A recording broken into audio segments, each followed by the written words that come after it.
yours, Ghost.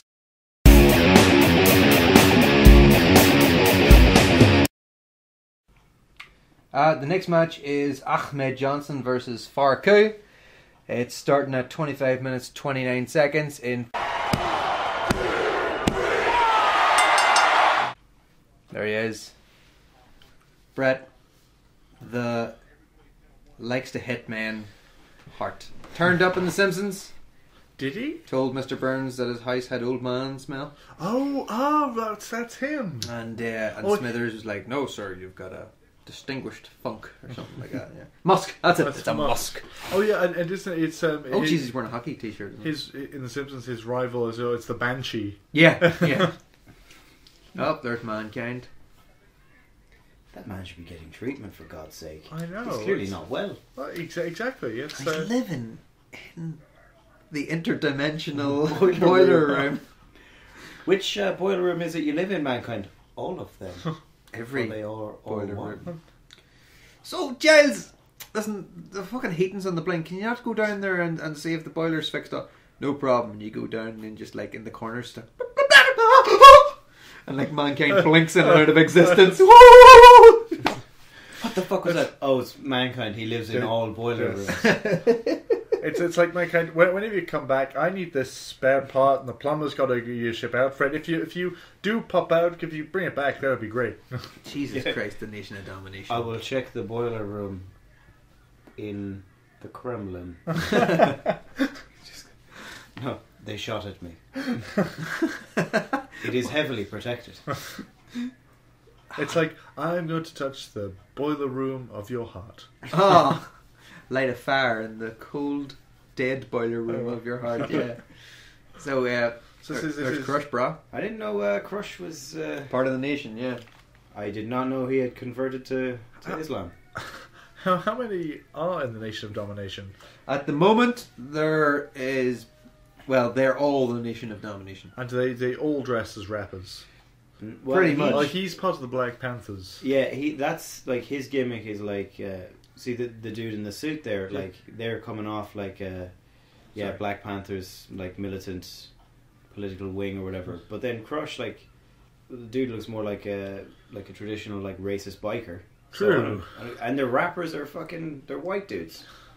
So make any sense? Oh wait, here they go. They're about that. That's Jacqueline as well. Fucking Jacqueline in the background. They're about to put... Yeah. Can't help it. Oh, look at one guy's like 5 minutes behind everyone else. Yes. Shit, are we doing this? Oh, fuck, okay. Don't tell me the white rapper's doing it. Is he doing it? Because if he's doing it, it's kind of odd. Is he? He's just got the Black Panther gentleman's just there. It's just like, my arm is so tired. Jesus, this is a workout. Those kids. Is that Mr. T? No, it's Ahmed Johnson.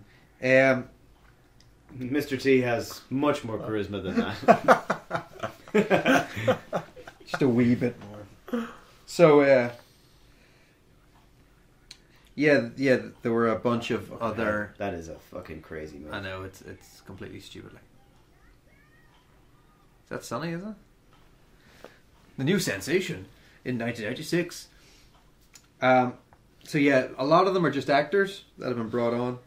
Is the Slammy actually, is that a real award ceremony or is it's a real award ceremony. Yeah. He's also from Kuwait apparently. Let's see. So at the time, I think there's PG-13, which is Jesse Ice and Wolfie D, Crush, and later on we're expecting D-Lo, Savio Vega. Ooh, jeez, that's a nasty kick. Fucking hell, yeah. I think he planted him there for sure.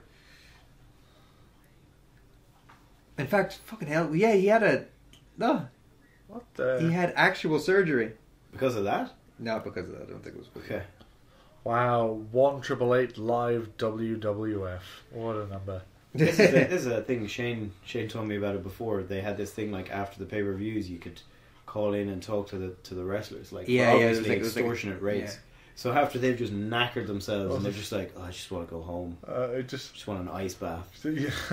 They would have to. Yeah. Oh, it was- that sounds probably more painful than the wrestling. and there is a brilliant picture which I still cannot find, which is really annoying me, of like the Undertaker just sitting with the hair and the full costume just beside a phone like, yes, I'm from the dark side, well, Death Valley originally. Yeah. It's like, yes, I am happy with my car insurance. So later on, the Nation of fucking hell. I was on top of a car. Yeah. You mad bastard. Surprised he didn't kill someone. The Nation of Domination will reform in its most famous image, which is Kamal Mustafa, Farqoo, Rock, and D'Lo Broom. Yeah. 3 of which would go on to be... Imagine. Sorry. Yeah, 3 of which would go on to be very famous black stereotypes, which is The Godfather, D'Lo Brown, and just, well, Farqoo. I think Farqoo was more of a kind of an enforcer type. Well, yeah, once he joined the Acolytes. Yeah. But there he's... Oh yeah, he's like a militant. Yeah. Nation of Islam. Nation of Islam. And then The Rock, of course. I wish they would bring them back now. Imagine the fucking heat. Jesus Christ. These days? Yeah. Oh, Jesus, yeah. Well, I don't think they could bring them back now because I think the heat would be so intense that people would like bring guns to the events and try and shoot them. I heard he read a Korean. Yeah, it was... yeah. And there's also a famous bit... I say famous. It's probably not famous at all. It's probably infamous. Where D-Generation X did the blackface. They got Yeah. blackface and did the Nation of Domination. That's... Question. It was the 90s. Remember, you could do anything in the Of 90s. course. Yeah, it was- How did that... How did that go over? That must have... I mean, I'm thinking from a purely like BBC perspective where people write angry letters in, but that must not have gone down well. I don't know. I It's mean... kind of a different demographic watching this, and like honestly, I think there's been a massive change in even 10 years in what people like. At the time, you might have watched that and went, "That's a bit fucked," but you'd shrug it off. But if I saw that now, I'm pretty sure I would vomit in outrage now, Yeah. compared to 10 years ago, where I'd be like, "Oh well, some people are dicks and they do dick things." It was 20 years ago. 20 years ago, Oh, yeah. good Lord, 20 years was, wasn't it? I don't think that blackface should ever have been used at all. But I think that because the Nation of Domination were heels, and because D-Generation X were these kind of tweeners where they were dickheads, but you liked them, they were lovable Anti-hero rogues. douchebag. Yeah, kind of thing. the fact that they were ho! You just de-pantsed a man. Unacceptable. The fact that they were doing blackface. Yeah, it made them abhorrible, but they were already an abhorrible bunch of lads. Like, these were the guys who later on got a tank and drove it into WCW. Wow. Yeah. Yeah. And then WCW guys, like obviously somebody saw them coming and they pulled the shutters down so they couldn't get into the building. It's real, like. Yeah, it wasn't. It was a straight up shoot. Well, Hey, there we go. Big jump there, Ahmed Johnson. I assume it being the United States in the 90s, you could probably just buy a tank at Walmart. Well, I'm sure there'd be like a 20-minute waiting period. Oh, that's true. With all those background checks, Yeah, you'd have to sign like a thing, like Hey. saying, "Are you?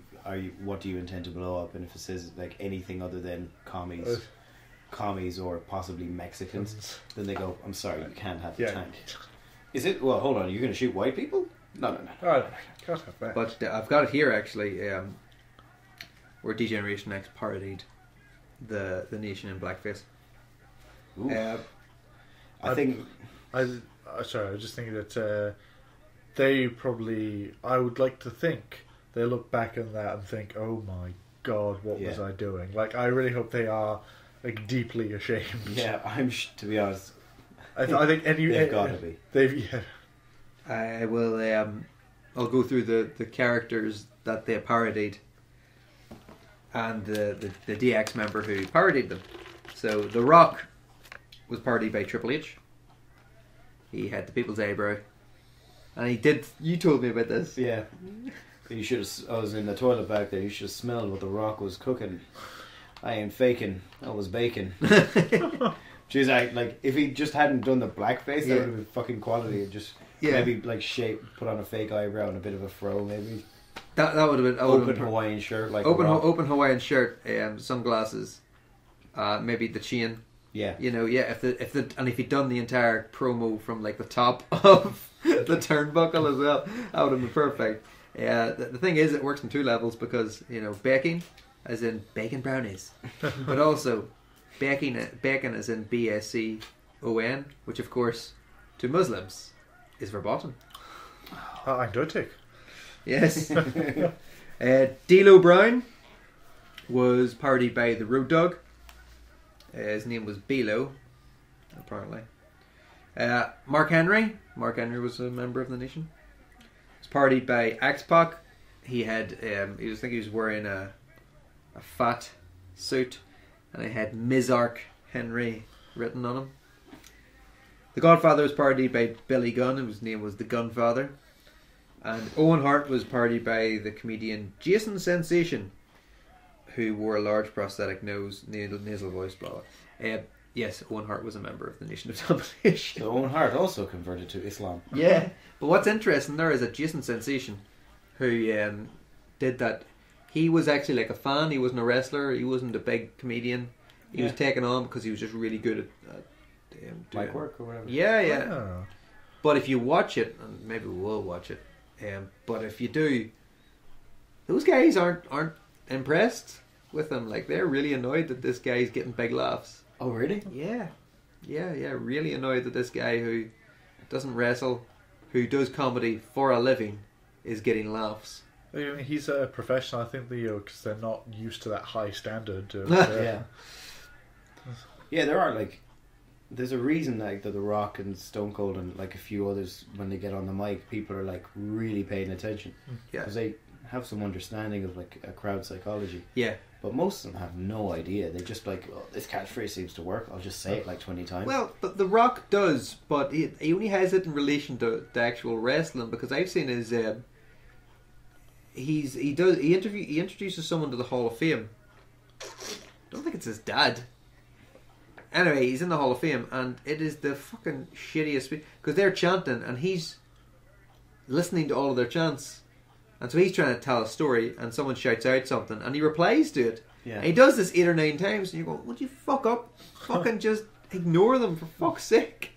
Are you going to reply to everything someone shouts out? We'll be here all day. Jesus Christ, yeah. I think that's just a spawning of a new show called Ask the Rock.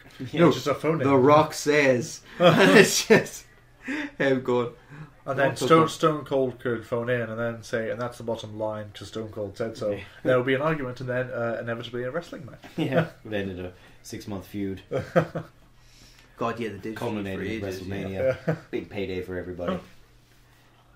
Also, look at him.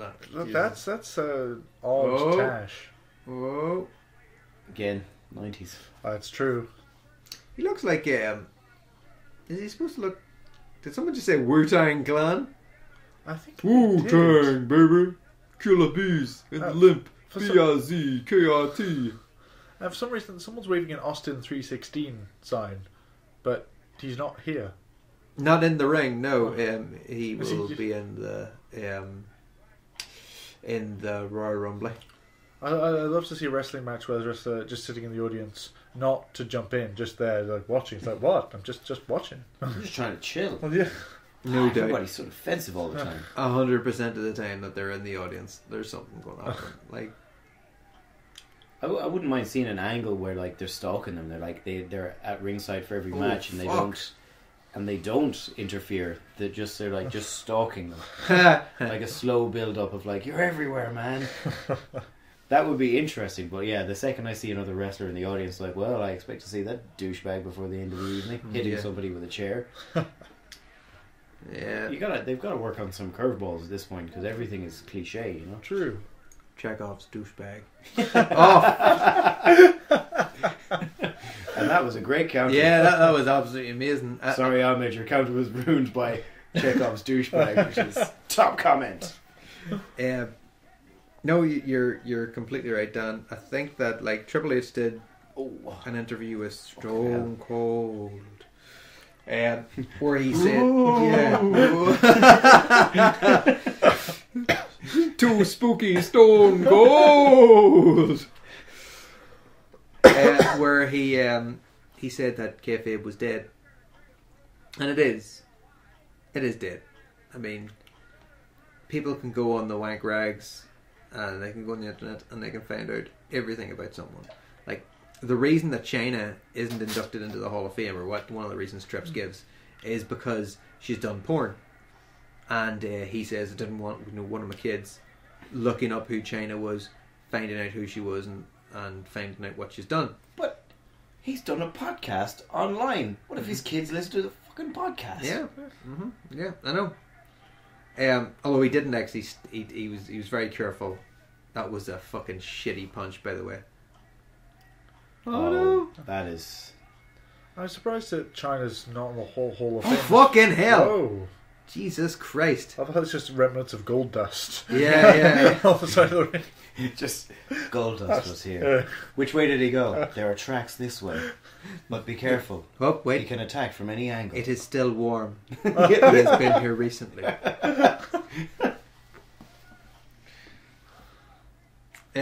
But Fucking hell! What's wrong with him? Why is he bending over?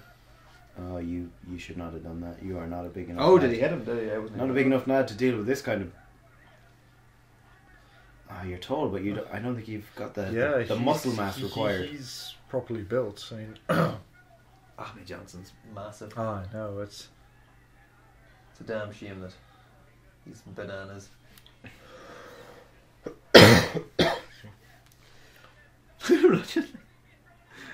No, brother, come on. He's hitting his chest. Are they just going to end up going round and round in circles yeah. round the ring? It never ends.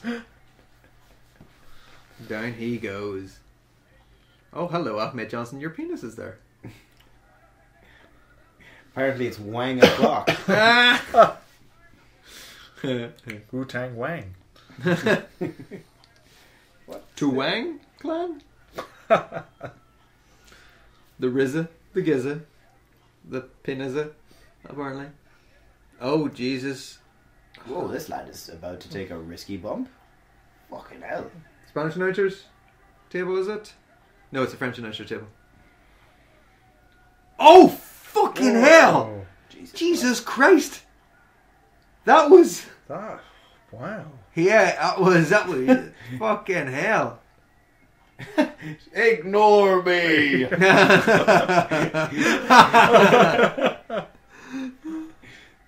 Jeez, he's actually annoyed about that, lad. Fuck. Wow, Like that could have been a bad bump. Oh yeah, I mean all the equipment as well. Whoa. Yeah. Yeah, he's lying there going, should not have agreed to this. Should not have agreed to this. But you see it, like he got him up for the double underhook powerbomb. In midair, the guy shit himself. Yeah. Clearly. And Ahmed Johnson had to just slam him down, because he was, for one, there was a bit whenever he was completely vertical. Like his head was facing down, but he was still going up. He was still on an upward trajectory. I see if I can see it right. So look, see like that. Look, fuck. Oh yeah. He had to spin in midair. It's almost like head head first. So if you see him, like, he spins there, and then If Ahmed hadn't have pushed him down, he would have landed on his neck. See, like on the stairs, like maybe. that. Oh yeah. Not the stairs. No, he was. And also that mortar must have been pretty heavy. I'm not sure if it hit him. Oh yeah. That's what happens. And they're real monitors as well. Actually, just out of curiosity, that for the rest of the show, I take it the French announcers will be standing. Yeah, they'll be sitting, but they won't have a table. Oh, okay. Well, sometimes they replace it, but a lot of the times, hey, there he is. The funk, the funkadactyl, funkosaurus, funkaclock, funkadelicious. Jeez, he's an ugly looking man. Looks old. Yeah, he is. Terry Funk is very. He's probably about 50 here, is he? Jesus Christ! Which means late 40s. If you say late 40s now, he's probably almost 70. He is the king of hardcore.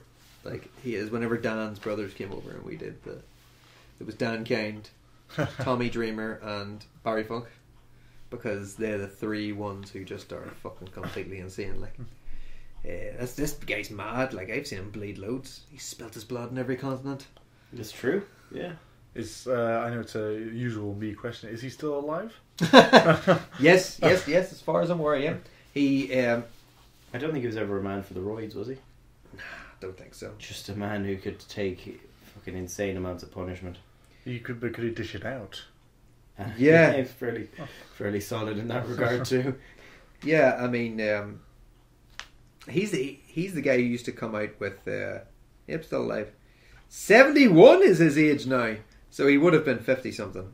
Yeah, 52. Whoa. He would have been 52. He used to come out with. That's him in 2008.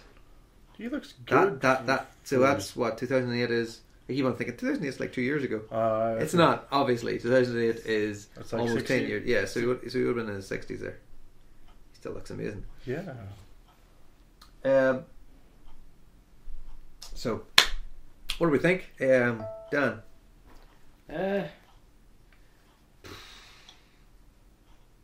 Not really a huge amount happened, but what they did, I mean, I enjoyed Farqoo's really, really painful looking spine buster. Yeah.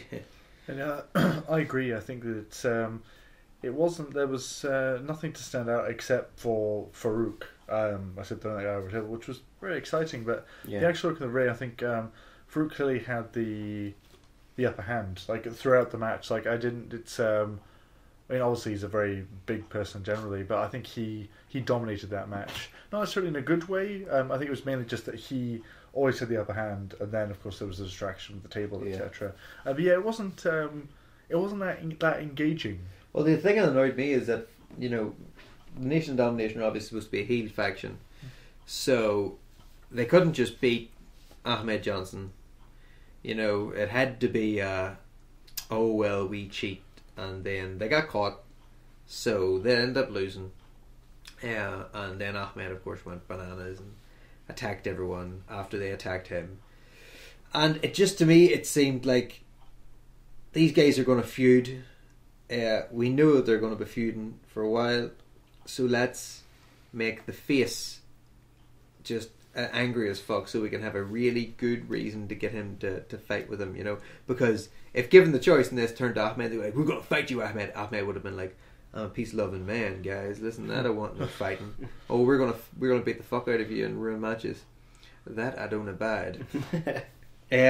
I think that Ahmed Johnson like it was a good match, but I think that the ending was shit. From his crappy selling of being hit in the back of the head to trying to powerbomb someone who clearly was not comfortable with being powerbombed. That whole ending was unnecessary, because what was he supposed to get good heat from throwing an innocent person through? Yeah, I mean, like, fair enough, this guy was huge, and fair enough, he smacked Ahmed Johnson in the back, but he was... It's overkill, isn't it? It is overkill. If Ahmed Johnson had chased him out, like had him running with his tail between his legs, that would have been probably the most that he could have done. But the fact that this guy, who isn't a wrestler, hit him in the back of the head, was cowardly about it, and Ahmed Johnson brought him to the back, got up the stairs, and put him through, probably almost killed the guy, breaking kayfabe, probably almost killed the guy, but in kayfabe was still a fucking dick. Then Ahmed Johnson's the bad guy here. I mean, you're right, and I think it was a really odd tangent for the match, because it was like the actual match, it was sidelined, and then firstly he sort of chased him. Around the you were room. saying, like they were going to go around the whole thing. It seemed like they were just going to go around forever, and then of course he power bombed into the table. You're right. I mean, he wasn't a wrestler. No. Well, yes, you're right. He did smack Ahmed Johnson in the back. Was that? I say an appropriate response. I sound like a guidance counsellor. It's use your. It's a fair point, right. But yeah, you think it's. It just seemed pointless. Like utterly pointless. I mean, yes, we get Ahmed Johnson. It's like, yes, someone has attacked you. You're going to get revenge, but it was just unnecessary. It's about that kind of disproportionate response from Steve Austin, maybe, because that's like his whole thing. It's like, anybody touches me, I go right to 11. Yeah. But like Ahmed Johnson's supposed to be kind of a good guy, plays by the rules. Yeah. So, you know, that's a man of God he just put through a table. But no, I completely agree with everything you said. And the thing is that with Stone Cold though, is that Stone Cold, you know, he's going to do it. Yeah, you know, because he makes no qualms about it. Ahmed Johnson has never come across to me as a guy who would beat up an innocent man, and that's basically what we just saw Ahmed Johnson do. More than beat up. Yeah, because the tables were at the time like when they put someone through the table, the commentators were like, "Oh my God!" Yeah, you know, like 2 years later, be like, "Oh, put him through a table. Oh, that's worth a 2 count." Like at this time, it was like put him through a table, possibly. Oh, his career is possibly over. Yeah, and the other thing is that out of kayfabe as well, the other tables were flimsy as fuck. So they wouldn't have broken the fall. Like later on, the tables would have decently broken the fall, you know, at least stopped the acceleration. Yeah. Especially when they put like 17 of them on top of each other and threw them down. But in kayfabe, of course, putting them through a table it's not the drop, because let's face it, that was a normal powerbomb. Fair enough, it was elevated actually, so maybe it wasn't a normal powerbomb. But later on, if they do a normal powerbomb, they think, oh my God, that's him, he's dead. But if they'd done a normal powerbomb in the ring, without the table, it wouldn't have been a difference. So somehow the table adds an extra plus 100 damage to the actual fucking powerbomb, which doesn't make any sense. But yeah, you're right. Like at the time, yeah, that would have been like, we're going to get the fucking ambulance out here for this guy. The issue I take outside of the man's injury was the fact that it was just a bizarre tangent. It's just like, stop everything, I've got to take this guy down. And it's like, and if it was another wrestler, fine. Which is like, well, and I was there. Well, he was basically, I said, chasing him around the ring. I'm just thinking, what's going on? It's like, what's happened to the wrestling? It's just, I mean, again, as you know, I don't know much about wrestling, but even I was like, really, like, I don't know why he's doing this. It just seems pointless. No, you're completely right. Yeah, but the thing as well, like, I'm going to go back to the Stone Cold one, is that Stone Cold, he would have killed the guy, right? Yeah. No doubt. But there's fuck away off. I'm trying to put my phone on silent, and it keeps on going off silent. But the other thing is that Stone Cold would have had an entertaining way to fuck the guy over. Like, he would have said, like, alright, do you want a beer? Yeah. Given him a beer, sat down, chatted with him, and then just fucking out of nowhere, as you had said, he was about 3 feet away from me. And I said to myself, that's when I knew. That's when I knew. I'm gonna get stunned. Sure enough. Sure as eggs is eggs. He stunned me. In the move that he performed, Savio, that was clearly like, well, I said an illegal move, but it was against a non-wrestler. I mean, do they have strict rules about like injuring non-wrestlers? Normally, the non-wrestlers are taught beforehand. Yeah, like they go over them beforehand and say, "This is how you need to bump," you know. But in sort of in kayfabe, if I've got that right. Oh, yeah, in kayfabe. Is that a disqualification? The match is over. Yeah. Right. The match is over, and also, he wasn't arrested. Oh, yeah. Had he even done it in kayfabe, he wouldn't have been disqualified for that. Huh? For powerbombing someone, because the person was trying to interfere with the match, and so he was protecting himself.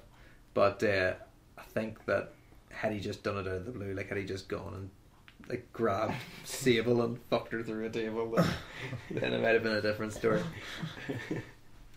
Anyway, so Dan, did you give your steel chairs? I give that one chair. Yep. One steel chair. And I'm being generous. Mm-hmm. I agree with you. I'm gonna entirely agree as well. It's just just a really not bizarre match, but just a match that just went on a tangent and then just not even went off a cliff, just sort of got stuck in some mud and then just sort of span its wheels and mud flying everywhere. It wasn't that was it. That's definitely one steel chair, and you're right. I'd say that's generous. It was the murders of wrestling. Unexplainable, mysterious, grim. And hopefully I never have to think about it again. unexplainable, but didn't Myra Hindley and Ian Britton unexplainable, unexplainable. I'm actually, you know what? I'm gonna give it a 2. I'll tell you why I give it a 2, because that fucking snap, power slam was glorious. That made it for me. Okay. Yeah, I thought that. Like even though the after match was shit, the actual match was okay. I didn't really mind it. And the snap power slam just made it for me. But yeah, absolutely. It's really good to start off the Royal Rumble on a high note. The next match is going to be Taker versus Vader. Have you seen Vader fight before? I think I have.